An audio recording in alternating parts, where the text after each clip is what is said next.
We're going to talk about stability, and to do that we need to take a field trip. We need to go to a nice field of snow, and if we hike through that snow we'll find a pond of ice, and it happens to be frictionless ice. Who would have guessed?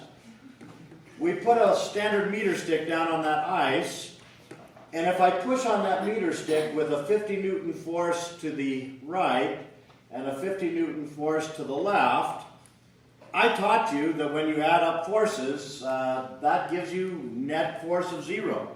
50 to the right and 50 to the left add up to 0. And by Newton's second law, as I taught you, that stick has 0 acceleration.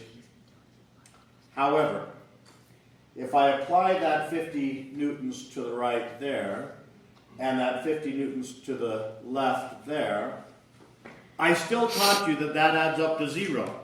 50 to the right plus 50 to the left. And I taught you that if the net force is 0, by Newton's second law, the acceleration of the stick had to be 0. And yet, in your heart of hearts, you know that that's not so.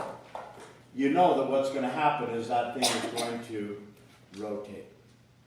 And what that means, my friends, is that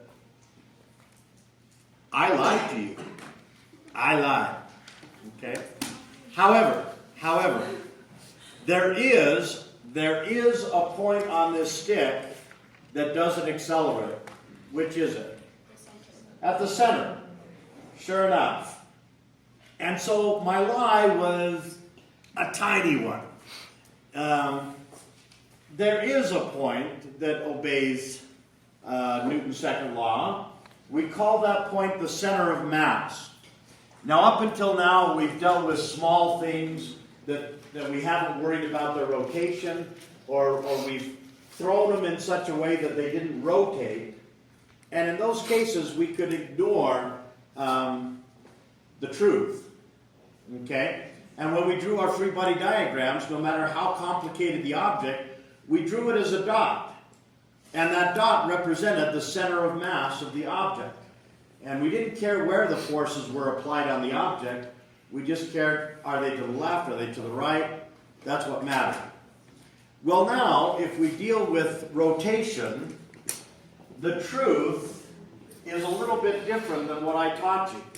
I taught you F net equals ma, but in truth, it's just the acceleration of the center of mass that is given by Newton's second law.